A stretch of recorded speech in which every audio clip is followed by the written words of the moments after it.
anunciará su precandidatura el próximo año y asegura que se mantendrá como secretario del partido pese a sus aspiraciones. Vamos a atender la información. El secretario del Partido Unidad Social Cristiana, Rodolfo Pisa, aseguró que no renunciará a su cargo pese a que algunos diputados consideran que debería hacerlo si aspira a ser precandidato. Me parece que las precandidaturas y las candidaturas son más razonables cerca del último año antes de las elecciones que pasar 4 años en procesos electorales. Confirmo que es mi intención absolutamente clara y transparente en luchar para obtener la candidatura para la presidencia de la República. Eso lo puedo confirmar y formalizaremos ya la parte la parte en lo que se refiere a la partidaria en el momento en que eso sea oportuno. Parece que todos los que estamos metidos en política, y si usted ve aquí hacia el plenario, ahí hay 57 precandidatos. Todos están aspirando a la presidencia de la República. Yo tampoco soy la excepción. Lo que sí hay que tener claro a la hora de la toma de una decisión de estas es realmente si el pueblo de Costa Rica está preparado. Pisa añadió que si decide ser precandidato de cara a los comicios del 2018, lo anunciaría en febrero del próximo año. Y aseguró que él no se siente presionado luego de que el legislador Rafael Ortiz anunciara ayer su intención de pelear por la presidencia de la República. Me parece que tiene todo el derecho de ser precandidato, incluso usando su investidura. Pero en cualquier caso yo sí, a diferencia, yo sí renunciaré cuando decida ser precandidato. El secretario del PUS también dejó claro que para él es prematuro que se esté hablando de las elecciones del 2018, a 2 años de que termine este gobierno. Estamos en la mesa de RTN Revista con 2 analistas que vienen a tratar este tema. Don Gustavo Araya, muchísimas gracias por acompañarnos. Don Esteban Salazar, también gracias por estar esta mañana. Hay 2 visiones, o la pregunta es, únicamente hay 2 visiones de cómo debería ser la Unidad Social Cristiana y de el rumbo que debe tomar para las próximas elecciones, don Gustavo.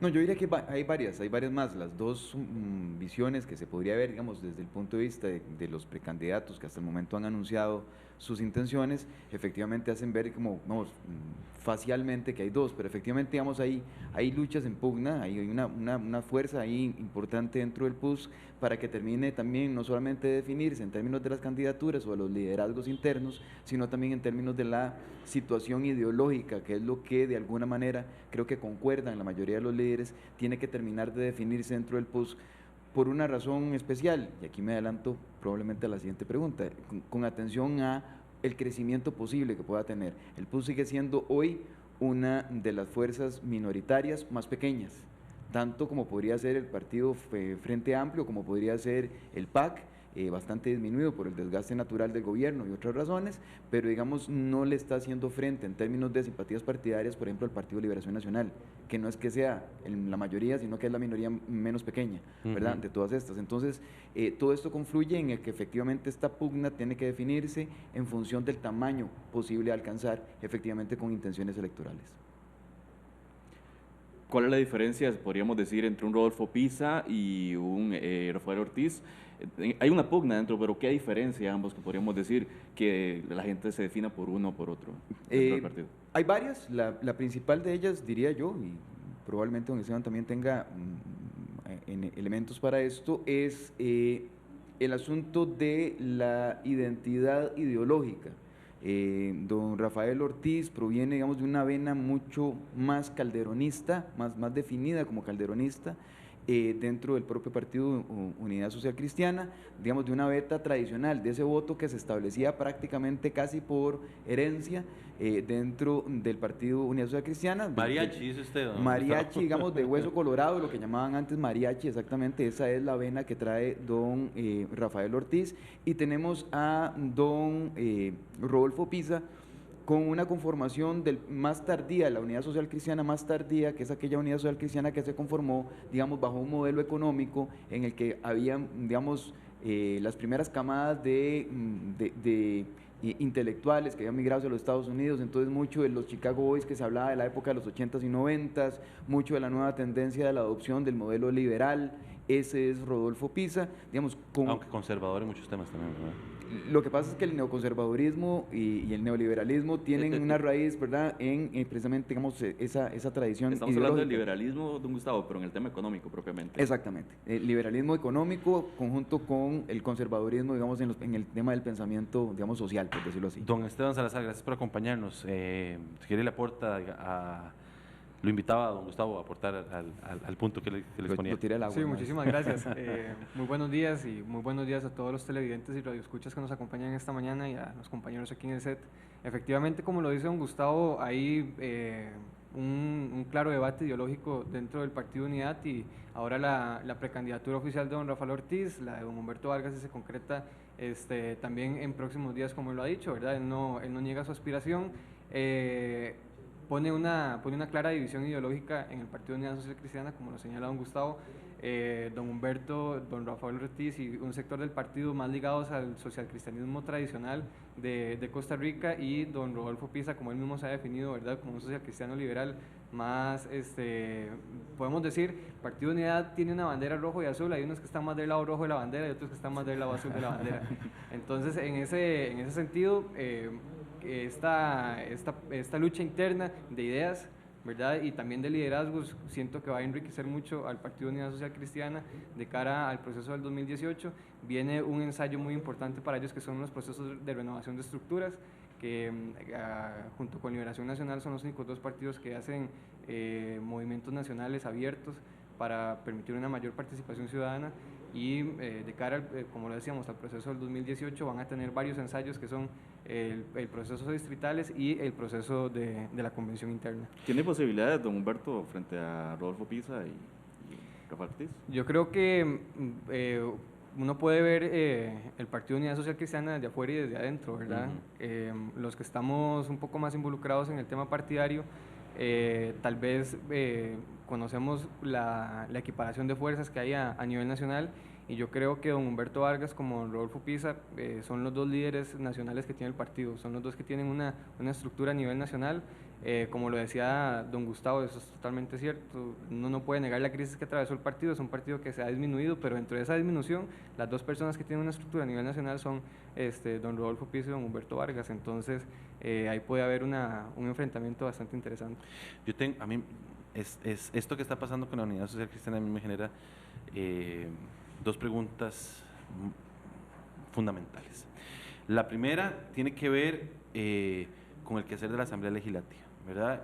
Don Rafael Ortiz, siento yo que su figura se fortalece, ¿verdad?, por su papel como presidente en la pasada legislatura de la Asamblea, y porque generó un ambiente que, por lo menos para la percepción del ciudadano, es que ahí las cosas se arreglaron gracias a su liderazgo en la Asamblea, ¿verdad?, y que caminó un poco mejor la misma. Pero su candidatura, la pregunta es, ¿plantea rupturas en el quehacer de una fracción legislativa que hasta el momento, voy a utilizar un término popular, estaba haciendo mesa gallega en la Asamblea, cuando se unió al PAC en la primera legislatura, salió fortalecido, y en esta segunda año de legislativo salió todavía más fortalecido, pero ya se empiezan a vislumbrar, ¿verdad?, y el proyecto 19.923, ¿verdad?, el proyecto recorte del gasto, lo evidenció, ¿verdad?, y Rafael Ortiz fue uno de los que dijo, yo no voy con ese proyecto, ahí hay cosas que no me gustan, mientras que otros de su fracción eran los que lo estaban defendiendo a capa y espada. Hay fractura y va a pasar algo con la fracción de la Unidad Social Cristiana en la Asamblea Legislativa. Sí, la fractura de la que hemos venido hablando, por ejemplo, no solamente que pasa por el tema de los liderazgos, llámese Humberto Vargas, llámese Rodolfo Pisa, llámese Rafael Ortiz, tienen que ver efectivamente también, o van a tener implicaciones también en, digamos, las diferentes vitrinas de las que estemos hablando. La vitrina legislativa va a ser una de ellas, y es una de ellas indiscutiblemente.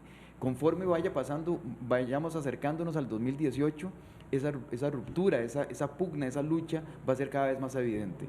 No solamente por las posturas o los liderazgos que se establezcan, sino también porque es un tema de carácter, digamos, de definición, en el fondo de la definición ideológica y por lo tanto de la propuesta de modelo país a la que se quiere llegar. Entonces, efectivamente, esa vitrina legislativa ya está dividida, ya está fraccionada, ya hay fracciones, ya hay diputados que están trabajando más para una parte que para otra. Bueno, Humberto Vargas está trabajando para sí mismo. Sí, a Jorge Rodríguez lo escuchábamos el otro día en el plenario, ¿verdad? Diciendo, aquí está el próximo presidente del país, eufórico en el plenario, ¿verdad? Así es. Hablando de Rafael Ortiz. Así es. Y nada más para terminar, el proceso del Congreso Ideológico, que va a ser una vitrina que probablemente a nivel mediático incluso haya necesidad de cubrirle y va a ser de alguna manera un escenario importante para la definición del mismo partido, va a estar teñida por la definición de los liderazgos. Entonces no es un asunto solamente de que vamos a ver cuál es el modelo y todos vamos a trabajar en conjunto, vamos a poner todas las cartas sobre la mesa, no, porque todos van a estar trabajando en la medida en que eso permita establecer cuál es mi posición, más una línea calderonista, más el rojo, más el azul, habrá que verlo, o más también una postura que a mí me parece que hay que tenerla bajo la mirada, bueno, especialmente ustedes que son periodistas, nosotros que somos politólogos, pues es como, ¿verdad?, o analistas políticos somos más tendientes a hacerlo ya por default, digamos. Desde el punto de vista periodístico es importante también el hecho de cubrir esta definición que va a ir habiendo del Partido Unidad Social Cristiana en función de atraer liderazgos y simpatizantes de otras tiendas, incluso no porque las tradicionales o de las que fueron lo que llamaban los gringos un spin-off, ¿verdad?, una salida, una emergencia, como lo fue el movimiento libertario. Bueno, ver de qué manera se vuelven a conjuntar, y eso en atención también a ver de qué manera socialmente obtiene apoyo y económicamente también va a lograr algún apoyo. Así que vamos a ver cómo se alinean las estrellas. La Juventud Libertaria, ¿verdad? Gran parte de su estructura se unió. Sí, el mes pasado hubo una adhesión de prácticamente 150 dirigentes de la Juventud Libertaria. Prácticamente esos muchachos le pusieron el candado al movimiento libertario. Fue un paso bastante importante para ellos, que yo creo que es de destacar, ¿verdad? Ha habido mucha crítica en ese sentido, pero el hecho de que 150 muchachos a nivel nacional le digan sí a la democracia y sí al sistema de partidos políticos y que tengan fe todavía en la democracia de este país es una cosa bastante interesante. Y aportando a lo que decía don Gustavo, y a la pregunta que nos hacían, es bastante importante señalar que no solo por el tema del proyecto de recorte del gasto hay diferencias, digamos, en el seno del Partido Unidad Social Cristiana, también hay diferencias con la discusión del tema del gobierno de unidad nacional, ¿verdad? No todos los sectores del partido están de acuerdo, ni hay unanimidad en que haya que inventarse un sistema de compartir el gabinete, de repartir cuotas, como lo está planteando don Otón, como se ha manifestado a favor algunos sectores del partido, entre ellos don Rodolfo. No hay como unanimidad ni consenso en ese sentido. Entonces, no solamente por el tema de los proyectos de recorte del gasto va a haber enfrentamiento en el Partido Unidad, pero como lo señalábamos, es un enfrentamiento, gracias a Dios, ¿verdad?, de ideas, es un enfrentamiento de posturas, de posiciones, y eso a la larga va a enriquecer el proceso. Y la otra pregunta que tenía era sobre la posición del calderonismo y del Partido Republicano Social Cristiano, que le plantea una realidad diferente a la unidad a la hora de verse en unas elecciones nacionales. Sí, hay que tener mucho cuidado de pensar de que eso es la otra unidad social cristiana o el otro calderonismo, ¿verdad? Ese es el calderonismo de Rafael Calderón, que avesado en estos temas de las lides políticas pragmáticas absolutamente para conseguir el poder, maneja muy bien esas cartas a nivel electoral. Ahí tenemos dos figuras muy importantes, puede uno gustarle o no, puede tener sus preferencias o no respecto de cada una de ellas, pero el señor Miguel Carabaguías o el señor Rodolfo Hernández son figuras importantes, tienen un peso importante a nivel político y han decidido trasladarse a esas tiendas para hacer efectiva su posibilidad. Sí, pero el padrino es el padrino. Y el padrino es el padrino, y uno sabe que efectivamente, aunque muchos digan que no es que es un partido, digamos, más ideológico y demás, es un partido tan unipersonal como lo puede ser el movimiento libertario, ¿verdad? O tan unipersonal como pudo haber sido el PASE o es el PASE en alguna parte de su historia. Entonces, hay que tenerlo muy claro esto, porque efectivamente va a jugar de alguna manera, no solamente cual si se tratara, digamos, de esa luna alrededor de girar de la tierra social cristiana, ¿verdad?, sino que efectivamente le está ejerciendo una presión de atracción de algunas personalidades que no, o personas que no están necesariamente de acuerdo con los planteamientos de la unidad social cristiana y que decían trasladarse, digamos, a ese calderonismo tradicional. ¿Cuánto daño le vaya a hacer? Yo, digamos, pondría mucho en en el tapete lo que sucedió en las pasadas elecciones de elecciones de autoridades municipales, en donde efectivamente, como dicen, incluso se hizo parte de la estrategia el revolver el río para que hubiera ganancia de pescadores, ¿verdad? Un poco de tratar de hacer una forma de decirse yo soy la Unidad Social Cristiana o el social cristianismo que es más válido, o soy lo mismo, o voto igual por lo mismo, ¿verdad? Para empezar a traer ese capital, porque finalmente aquí hay un interés que es el que hay que tener siempre presente, que con ese pragmatismo político que tiene don Rafael Calderón, a lo que a él le interesa es efectivamente tener puestos de decisión en los diferentes lugares en donde esta pueda ser posible. ¿Cuánto va a lograr? Vamos a ver cuál es la estrategia que va a desarrollar. Yo creo que el proceso del Partido Republicano hay que verlo, o se puede ver de varias maneras. Se puede ver inmediato a las elecciones y se puede ver ahora. Inmediato a las elecciones fue un proceso exitoso, es decir, es un partido que en 6 meses le gana unas elecciones al Frente Amplio y al Movimiento Libertario, ¿verdad? Logra consolidar una estructura a nivel nacional, pero le va a pasar lo que le va a pasar a todos los partidos políticos. Al separarse las elecciones de lo local, de lo nacional, muchas personas que participaron y que colaboraron en el éxito y la consolidación, digamos, del Partido Republicano en las elecciones municipales ya no va a tener un interés en las elecciones nacionales porque no van de candidatos a diputados, no van a ser candidatos a la presidencia. Entonces probablemente ahí va a haber una disminución de la participación, como la va a suceder en todos los partidos políticos, y además ha habido un reexo, por decirlo así, de gente que para el proceso municipal encontró un espacio en el Partido Republicano para participar, concretar sus aspiraciones en lo comunal. Tal vez no se concretaron en muchos casos, en otros sí, pero vienen de regreso al Partido Unidad Social Cristiana. Entonces hay que ver en dónde se va a dar el corte de ese regreso de dirigencia para ver qué tanto va a afectar o no. Si lo vemos inmediato a las elecciones, el Partido Unidad prácticamente perdió 14 alcaldías por la división de que se hubo del Partido Republicano, y no fue que el Partido Republicano las ganó o había una equiparación de fuerzas. Probablemente el Republicano quedó tercero de cuarto, pero eso evitó que el Partido Unidad ganara otras 14 alcaldías. Retomando el tema, me gustaría hablar del tema de Rafael Ortiz porque, bueno, él como presidente de la Asamblea Legislativa tuvo un perfil bastante alto, pero aún así, en la última encuesta que vimos de personalidades no salía tan reconocido. ¿Qué tanto pesa a nivel electoral ser presidente del Congreso? Porque recuerdo el caso de Juan Carlos Mendoza, también en el Partido de Acción Ciudadana, que tuvo aspiraciones presidenciales y, bueno, el actual presidente pues le ganó. ¿Qué tanto pesa el hecho de ser presidente del Congreso en términos electorales? El escenario de la Asamblea Legislativa no es el idóneo, ¿verdad?, para darse a conocer como figura política. La Asamblea Legislativa, yo sigo insistiendo, la Asamblea Legislativa es un órgano que hay que medir sub cero y no sobre cero, ¿verdad? Vamos a ver, cuando uno mide cualquier otra instancia, ¿verdad?, la va a medir a ver cuánta gente lo apoya, es cuánta gente, digamos, no la adversa. La Asamblea Legislativa es contraria. No obstante, pese a ser un escenario no idóneo para el reconocimiento de las figuras políticas, me parece que don Rafael Ortiz, como señalaba Randall, efectivamente logró amalgamar en torno a sí mucho de su estilo político, mucho más negociador, mucho más concertador, y que efectivamente, digamos, con atención al objetivo, siempre, digamos, en términos, digamos, de la producción incluso legislativa, estuvo en atención a esta. ¿Cuánto le beneficia? Yo diría que no mucho, nuevamente, pero en la conformación de la democracia costarricense de último cuño, yo diría que eso tiene poca o ninguna relevancia, porque ya demostró de alguna manera las elecciones presidenciales anteriores que un perfecto desconocido podía llegar a ser presidente de la República. No es necesariamente el trampolín como sucedía antes, no es necesariamente la altura del trampolín desde donde me tire para lograr, digamos, mi objetivo, sino más bien el desarrollo de la campaña misma y el tamaño de los oponentes a los cuales se enfrenta. Nos quedan 2 minutitos para el cierre, don Esteban. Sí, yo creo que es bastante importante el proceso que se ha venido dando a lo interno del Partido Unidad Social Cristiana.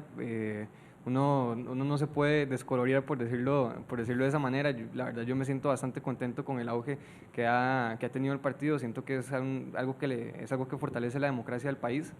Hay un proceso interno bastante interesante. Hemos conocido las precandidaturas que hay en el Partido Unidad. Son precandidaturas bastante interesantes que, como lo mencionábamos en algún momento, representan de alguna manera las aspiraciones de la mayoría de los costarricenses. Entonces es un proceso bastante interesante, es un proceso que hay que seguirlo tal cual se está dando, ¿verdad? Y invitar a todos los costarricenses a través de este medio a que se sumen a la participación política en el partido que quieran, porque este país lo necesita. Sí. Para cerrar, don Gustavo. Nada más un apunte que hay 30 que... segunditos. 30 segundos. Lo que falta de aquí al 2018 es una eternidad en términos políticos, entonces cualquier cosa puede suceder y eso hay que ver, vamos a ver, va a determinar mucho la estrategia que cada uno de los candidatos, que los propios partidos desarrollen en función de ese horizonte de 2018. Muchísimas gracias, don Gustavo Araya, don César Salazar, por esta... don Esteban Salazar y a César por